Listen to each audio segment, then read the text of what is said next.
club soda. The blue on that is really, really pretty. It's really nice. It's just a non-alcoholic club soda. I was pushing for another bottle of wine, but she was like, let's not. It's not needed. No, it's okay. We're fine. Hey guys, we're still here in El Salvador. This is actually our last full day. Yes, it is. It's a little bit bittersweet because, allergies have been really doing a number on me. So I have this just in case I need to blow my snout. That's not often do I see someone sitting on a roll of I'm toilet not sitting paper. on it. It's behind me. Okay. I just didn't want it shot. Yeah. Now I showed you. Now you know it's there. So you gotta act Right like a toddler. behind You gotta act like a toddler. her. Oh, it's gone. It disappeared. Oh no. No, it's our last full day here in El Zonte Beach. Mm-hmm. Tomorrow we're not flying out until Friday, but because we are more than an hour away from the airport, we thought, 6 a.m. flight. Maybe we should be a little closer to the airport. So we're just gonna stay at a hotel near the airport, which makes a whole lot of sense. It's not a bad hotel. It's got some stuff there. I can't remember where we're staying. I know it's called My Land, Mi Tierra. Ah, that's what that means? My Land. My Land, the hotel. Huh. Yeah, it's gonna be our land for the night. How about that? Need But that. we talked at lunch today, and I think we had a good conversation. So we thought we'd bring it to you guys. I guess this conversation about what motivates people, and Yeah. we're gonna tread lightly here because I feel like this could go a couple different directions, and I don't want it to go down a negative direction. Okay. Challenge accepted. Oh You're even teasing me. I don't really know where she's going with this guy, so. my God. No, like what Team it up. motivates people? Like, okay, for example, I'll lay this out. We're motivated to do our work hard to earn what we think is a decent living, but also to be able to provide for our children and to enjoy the things that we like to do as a family, as a couple, and occasionally, like individually, right? Like you like to shop, he likes to I don't know what I like to do. music. You like to Sure. Yeah, I guess. go to It's like a therapy for me, but yeah, I guess I'd spend some money on music. Okay, so anyway, recording. we like to do certain Yeah. things, and it kind of came up like, man, because I made a joke at you, like, if Bob was single, no family, no kids, like what would he be doing? I think he'd be living out of hostels and eating kinda nice, from the actually. trash cans. Ramen, cheap beer. Well, I think you're, and I said what motivates me is like providing for Dee and the kids, and we do have a business, so we actually provide salaries for multiple people and opportunities for our partners, and it's all good. But like, does that motivate you? Like, is that what people that run these businesses, like, is Warren Buffett motivated to like? What motivates? We talked about him. Like, what motivates a billionaire to become a multi-billionaire? It's just a weird like. I think at some point it can't be money, nor is it like fame or the pursuit of greatness. Like what? Well, I don't know. Like Michael Jordan was motivated by the pursuit of greatness. I think. I think Jordan was motivated by people telling him he couldn't do it. That's interesting. Yeah, actually, he said that. I think you're right. But like, in a case like ours, okay, so yeah, we have kids. It's great. They're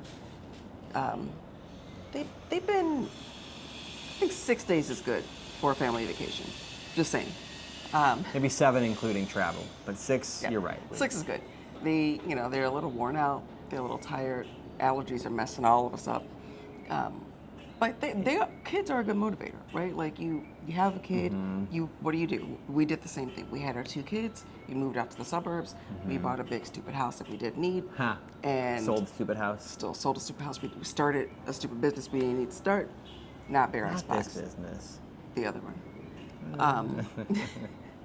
I shouldn't say it was stupid. It was just we were stupid, not the business. The business is great. Keep talking. Those kinds of things like motivated us to do what we did and continue to motivate us to do what we did. And we got our start early. You guys probably already know if you've listened to the last few podcasts. Blah blah blah blah blah. We met when we were 21. We got married at I think we met when we were 23. like 19 and 18. We met, yeah. But like we didn't date until We we were didn't 21. date, right? Got married at 23. Started a family at 23, 24. Started the business shortly after that. It's like we started pretty early, and so like I do kind of wonder sometimes like what if I didn't, if I, me, I'll talk about myself, not you. You can talk about yourself, but what would I be doing? What would motivate 36-year-old single DeAnna with no children? Like, what would be the thing that motivates me? Because I'll tell you this, I know it wouldn't be work. I'm telling you, I know it wouldn't be work. If anybody doesn't like working, it's me. So it couldn't be that. I mean, I've bounced around from job to job for the first portion of my career. So like I do wonder like what would be the thing. Can I just say I love that like this hypothetical, it's like either we're married or we're single people. It is funny though because I think that speaks to our relationship. It's like, yeah, this is how it is. But I think it is an interesting. So like it's one thing to be like, well, and I think this is some couples be like, if I would have married a doctor or a lawyer or something, you know. I mean, okay, yeah, you could have had some more money or something, but I think this like if I was single and no family, it's an interesting hypothetical, and Because it's not the only option. but I think it's the most interesting option to sort of figure out what would I be doing. It's a fun game to play. It's a good party game. Although A party. you got to I be don't careful know. because I think some Not the spouses certain are, type might of not people like it. at parties that I go Well, I think to. some spouses would be like, you'd be doing that without me? It's like, yeah, I would be. You're right. No, So okay, you I wouldn't guess- be. Here's the thing: DeAnna would be unemployed unless he's making money unemployed. Here's the thing. I did once somewhat kind of maybe go on a date with a potential doctor guy. Not saying that, oh, I should have married that guy because he was honestly kind of odd. You know what he did? Let me tell you about this. Quick little sidebar here. He saw me at this party, told my roommate he really wanted to take me out on a date. And at the time, I was like, I'm not even interested in dating.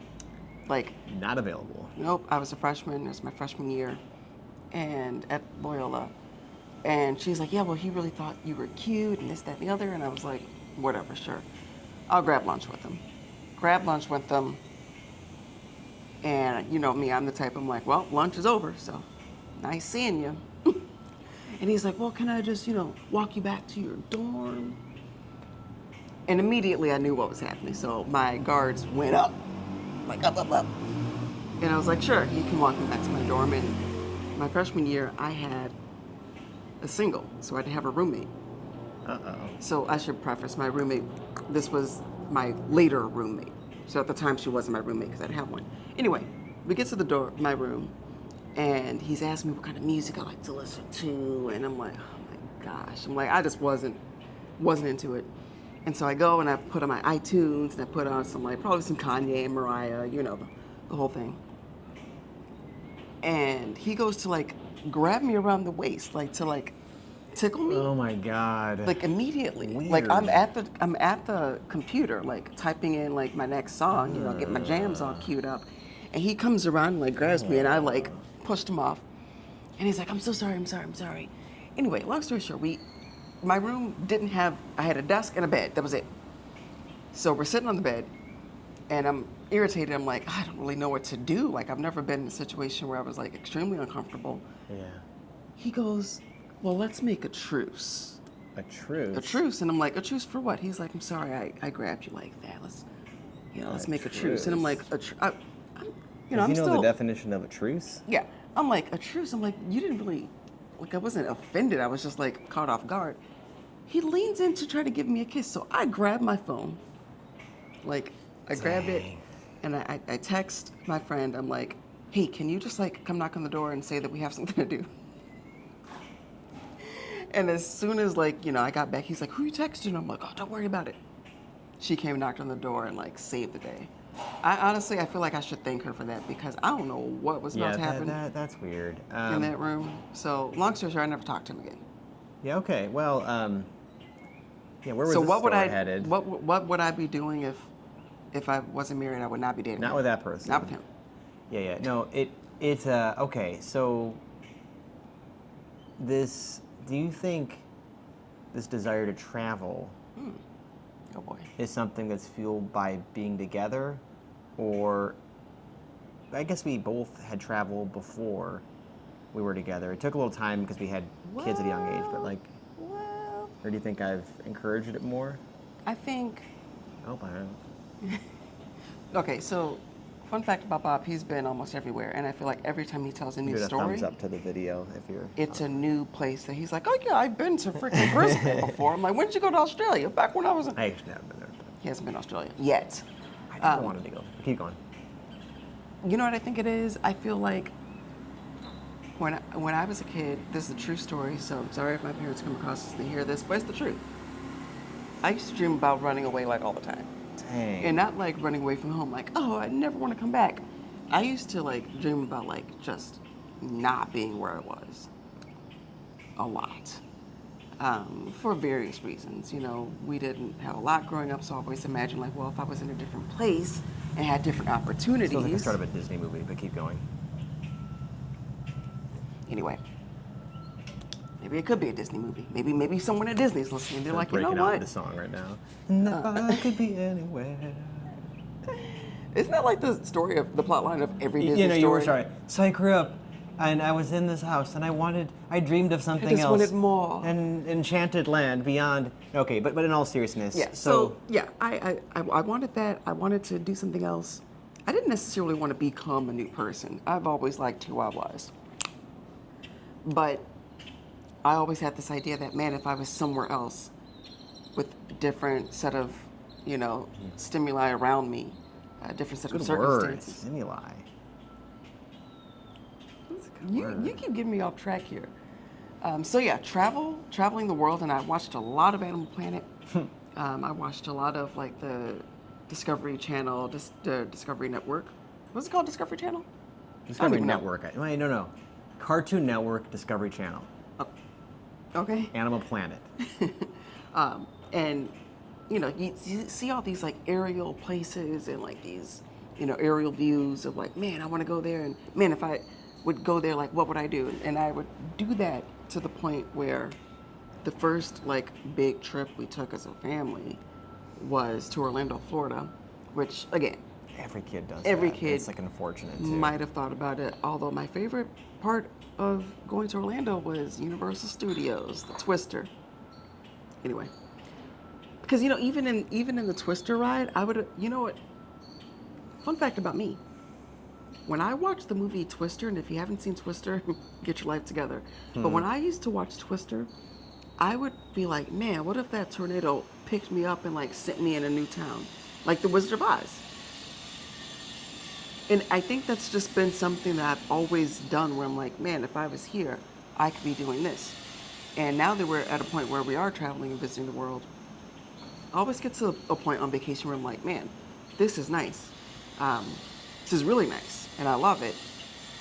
But I could do this at home, like not literally everything, like climbing a volcano and that kind of stuff, but sitting and chilling and walking to the beach. I mean, we live in Chicago. We have a version of a beach.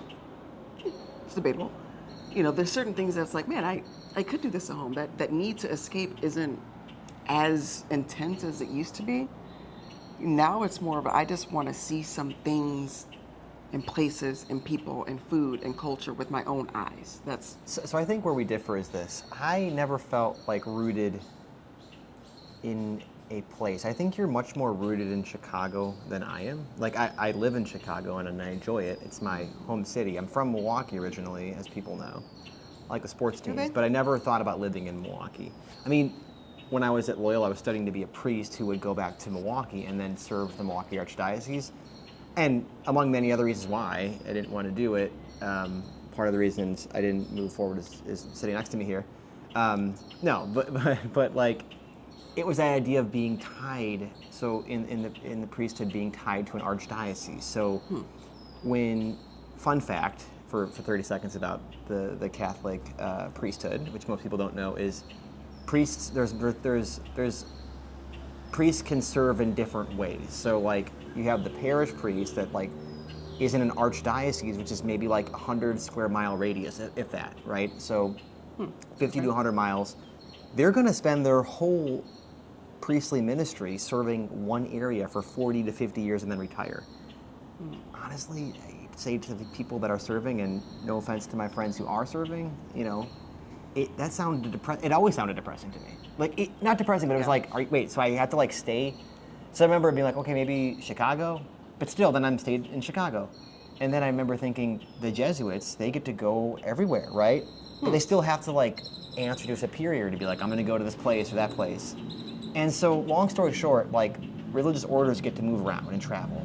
And I think, you know, if I would have not gone the path that I went and got married and had kids, and, you know, if I would have been like, I'm going to stick it out, I think what was most interesting to me is probably to become like a religious order where you get to sort of travel every 6 to 12 years and go in different parts of the world to be a minister there. So are you saying, what are you saying? Like, Jesuits get to get to serve. Is that when you anywhere went worldwide. into the priesthood, or did No, you I was in the discover that? Archdiocese of Milwaukee, but if I would have stayed in, I was strongly considering like joining an order. Excuse me. I personally think that's way cooler to be able to travel and see the world. But you're talking about like after you were already like in college. You would still have to. But what I'm getting at is this: it's a long-winded way of saying like that. I think that same ideology, you could translate it to being a married person or being a single person who's not. The archdiocese model is the idea that I've got my hometown and this is where I live and this is my community, right? There's nothing wrong with that. Or you can look at the world and be like, you know what? I want to see it all. I'm not content with, I don't feel like at home anywhere. I feel at home in the world. And I think that model I still feel that, to be honest, Dee. Like, every time we travel, I'm like, can I just live here for a couple years? Can we just bring our family down here? And then go somewhere else? And then go somewhere else? So I actually like that. I do. And I know you said I'm rooted in Chicago. Are we having an epiphany here? Are we just gonna become digital nomads? I hate that term, by the way. Just a side note. I hate that term. I think I know what it means, but I'm not like. It means like digital. We are digital. Well, like you can work anywhere on a computer. So Okay. I'm a digital nomad. But yeah. I mean, technically, aren't we? But we're not nomadic people because we have one. We home. have to go back home. I see what you mean. So like, okay, but let's keep going down this path because I'm sure there's like listeners who are like, to me it's more than like that'd be cool. We leave tomorrow. I don't want to leave. It's probably why I wanted another bottle of wine. Not that I want to like get drunk or anything. It's like I want to just keep in that.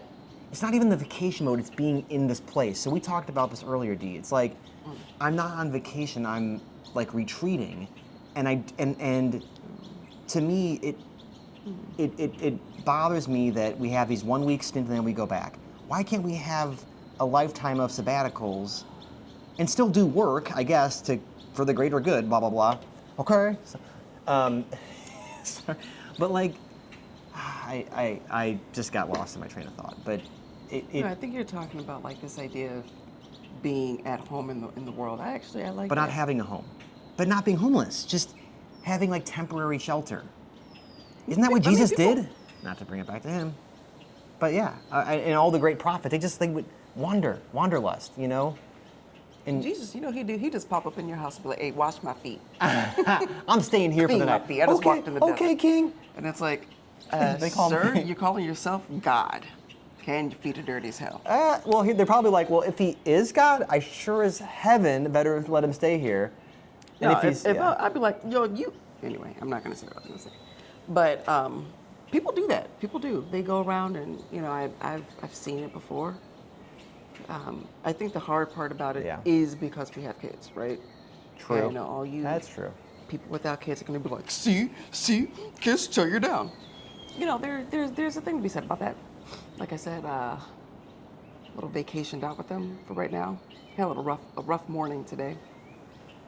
That's all I have to say about that. Um, I talked but her off. I talked you off the ledge. you know, There wasn't a thing ledge, is, but it wasn't. So put into context, you're probably thinking, well, what happened? Oh my God, did one of the kids smack you in the face in nothing public? really. That would never happen. But no, they just didn't want to compromise on, with this being our last day. If it were up to me, if I was queen of the world, we would have been at the waterfalls and swimming in the waterfall water. Okay? Because we're all the way here on this side of the earth by the beautiful ocean, and all they want to do is go to the pool. And I get it. They're children. You got to bring yourself back down. We have done a lot of activities so far. None of, only one of the things that I wanted to do, which is fine. That's just fine. I'm an adult. I'm a big girl. But I'm like, man, on their last day, y'all want to just go to the pool? So yeah, we forced them to go to the beach. Well, They loved it though. we They did like one I loved it. activity each that we wanted to do. Although here I see what you're saying. However, think about this mindset where, yeah, I agree. Like I want to go out and do more, but I also acknowledge that I want to come back here and do more things here, right? Yeah. Like, and so this is not my only chance, my only shot to do these things. You only get one shot. Do not miss your chance to blow. I mean, that's the classic. But here's the thing: I'm guilty of that too. Like when we were in Italy, we did as much as we could in Rome. Ooh, I'm telling in you, less than 4 days. we climbed a volcano a couple days in ago, El Salvador, yeah. but nothing to this day compares to that second day Yes. in Rome. When I tell you, I couldn't move my legs the next morning. I can't even remember all we did. That's how much we did. Oh I'm not kidding. Like my legs were like stiff. I'm like, how the hell I climb up? How many feet? 7,000 feet? And Rome was worse than that. So Yeah, we yikes. did a lot, but We like to do a lot. Sorry. But my point this out. is this. Were you making a point? I thought I was. I don't know. I think I'm. Oh, I didn't finish my point about the kids. all make our Kids points. don't ruin your life. However, They transform being a nomad would be difficult with young, small children. I do think people have done it successfully. I mean, at least that's what they tell us, right? Maybe when the kids get older, they're like, my life freaking sucked because all we did was, and this is coming from a kid who, by the time I graduated high school, I had gone to 8 different schools. Okay, so from first grade through 12th grade, it's 12 That's years. a lot of schools, dude. Went to 8 different schools. And you were in the same high school for. Stayed at the same high school, so it was everything between Wow. then. How is that possible? Okay. You only moved 3 times. First grade, sorry, yeah, because I didn't do kindergarten. I did kindergarten, first grade, second grade at one school. And then we moved, well, I guess we moved before then, but then we went to St. John, so that's one school, Hope, St. John, Cruz, after Cruz, Westmere. Westmere, I went to, after Westmere, we had to go to Heritage Grove because the middle school that we should have went to wasn't built yet. And then I went back to that area and ended up going to Droughton, okay, and then high school. It's a lot of schools. I went to 2 schools. Yeah. So, I can move in a room. I can adopt pretty easily because I had to. Like there's like really nothing you can do when you're a kid. And you're like, it's new school, new year, new school. And that's really what it felt like for a good portion of my youth, which is maybe that's why I like to get out and travel a lot, because I was always on the go, go, go. Well, I liked it too, but I was on the stay. The stay. But yeah. I think, No, but you're right. we come from different. No, but that would, both those things would drive you to want to do it. So like, it maybe comes more naturally to you, whereas it allowed me to break out of the norm. Can you show them your socks? I kind of, how I feel like in this? This is awesome. I feel like that movie Twister, Philip Seymour Hoffman's character with the open shirt and the sandals. Something Dusty would have worn. Did he wear? Yeah, I feel like it's a very Dusty outfit. This is so comfortable. Anyways, side note. The only thing that doesn't look comfortable, if I may, Show me. probably gonna regret this. Oh, it's the split. It's this. The calves. Yeah. That to me looks almost I call it unbearable. the hoof split. The hoof like a Uh-oh, can I put this back? What I do? Dang, What I do? DeAnna. I messed up. You gotta tilt it. I'm gonna let Bob handle that. Just had to do that, Huddy. I did. Hello, we're still here. Everyone's like watching this is like, what's going on? I don't actually know Well, what you did. I just want to show them your socks and what I thought Succeeded. was something very Yay. uncomfortable looking to me. Now that was uncomfortable. You guys have to watch 30 seconds of us. Anyway, traveling with kids is good. It's good for them. Like, I think it's less about parents who want to be like, look, I've taken my toddler on an airplane. Like, the first time Josh was on an airplane, he was 3 months old. Kid slept through the entire trip. That's a great age to travel. It actually wasn't terrible. No, for real. Like it's. Rye was 18 months. He was 3 months. There, something like that. And yeah, that was not bad. I mean, the reality is they're good travelers with us. They're really good. No, They just get to a point where I think they get sick of each other. They get sick of us. The thing is, they're sharing a room right now. At home, they share a room. We, Which, it's. here's the thing. This villa is awesome. All right. That's This great. roof deck up here is private. The private pool, 2 bathrooms. Shout out to Garten Hotel. Garten. Jay? G8. Look, I make little blips all the time. Okay. I do. So here's the thing. We both have wanderlust. I don't like that word either. We both want to see the world. Why? We have children.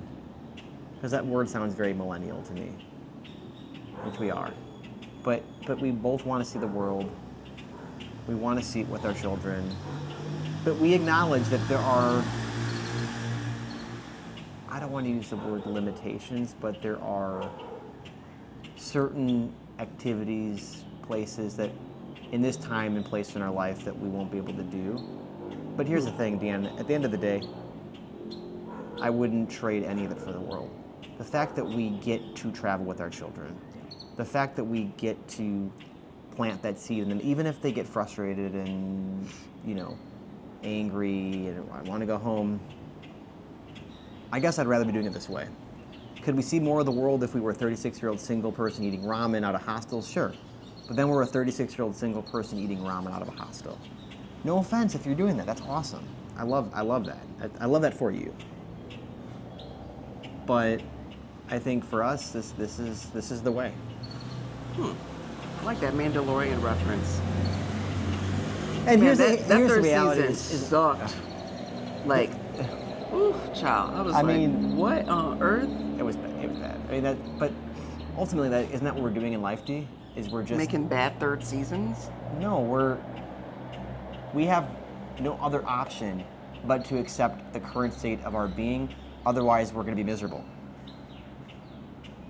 Like the alternative is to basically live in a hypothetical future that you're never going to be able to accept. Yeah. The thing about hypotheticals is they usually have a lot of circumstances that need to lead to that particular hypothetical. And even the hypothetical, like, what would I be doing if I was single and, at 36, and what would have had to happen, from the moment before we met? Because the day that we met, I knew that we were going to be together. Like, that was just It's kind of hot though. but no, like, that hypothetical for me would have to be like, okay, well, for some reason I would have never had to meet the group of friends who brought you to lunch with them that day. And I would have had to maybe not even been at Loyola. And then from there, we would have had to not been in the same city. We probably would have still came across each other. A lot would have had to have happened for the hypothetical to even become a possibility. Yeah. And so when you live in these hypotheticals, and it's kind of like the difficulty with that is, well, what if, they say don't worry about the what ifs, what if, could have, should have, would have, whatever the hell, because you'll never know. And that's my problem with time travel movies is how can you say, like, if you went back and, like, prevented JFK from being shot and murdered, that would have caused a complete disaster on the planet. I'm thinking of what's that show? The Umbrella Academy. Again, third season sucked. I don't know, something about that third season. It's like you just got to get past, certain parts of TV. Bizarre. But you know what I mean? Like, you can't. There's no way to know what would have been, what could have been. Well, and here's the thing. We tend to... These hypothetical futures are informed by either regrets from our past or, what ifs. Like, there's a bizarre correlation. We're getting a little trippy, but I like this. There's like a bizarre correlation between the past and the future that I've always found fascinating. Because essentially when we're kind of thinking about the future, we're basically using our past data to consider a future outcome. Good, bad, or ugly. Our own personal experiences, those of others. We're creating this future in our minds that doesn't exist. And that's not to say we shouldn't plan for the future, but I feel like if you can learn from the past, understand the past, but create your future in the moment, that's the best way to live. So what DeAnna said was spot on. When we met, it was just okay, this clicked. Obviously we have a past, we have a hypothetical future, but we kind of said, okay, I'm not going to let these things dictate the outcome of the present moment. And then the present moment just unfolds in front of you. One of my favorite quotes I'm a big fan of John Lennon, I don't think you are as much. The future is what happens when we're busy making plans. So the future's what happens. Okay, I see that. He said that? Yeah, it's a... Why do I feel like that Jesus said that? John Lennon, JLJC, who knows? But I think what he's getting at is what's really smart about that. I love that. I think it's in a song, and what he's saying is we're busy making all these plans and everything, but the future is just unfolding, right? So I think the way I interpret that is, hey, Rylan. We have a visitor. What's up? You okay? Oh, the chef is here. You guys are Oh wow, it's early. What? Chef is here. Last time we got caught up with the Don't drinks. tell now them we got a the- private chef. We do. Just a couple. Okay, well, let me finish my thought. I had a follow-up to that thought, but I guess we'll save it. No. So I think what Lennon is trying to say, in my reading of the lyric, is we can control the future, and we try to make all these plans for the future, and then the future unfolds. I don't think he's saying don't make plans, because you know what? What do we do spending 2 hours today making plans for our future, for the business, for our business ventures? But what Lennon is saying is, that sounds great. And now here's what's going to happen. The creator, the universe, people, it's just going to happen. This makes me want to watch a really awesome time travel movie, even though I don't hate time travel, but it frustrates me every single time. So if you guys got a good recommendation for a good time travel film, by the time you watch this, we will have already watched Travel something. back in past to watch this But podcast. this is the future. I'm planning for the future. Well, see what I did there? Yes. Anyway, we should get going. Let the you guy guys were- in so we can eat. You guys were awesome. Thanks. This has been great. You've been a great guest. You've been a great guest. I've been a greet guest. Ron's been a great guest. No, this was a good one. So I get to go blow my nose. All right, with a we'll big, see you guys. big roll of tissue paper. It's soft. We'll see you guys back in the States. Thanks so much for joining us. We Hasta always luego. appreciate you.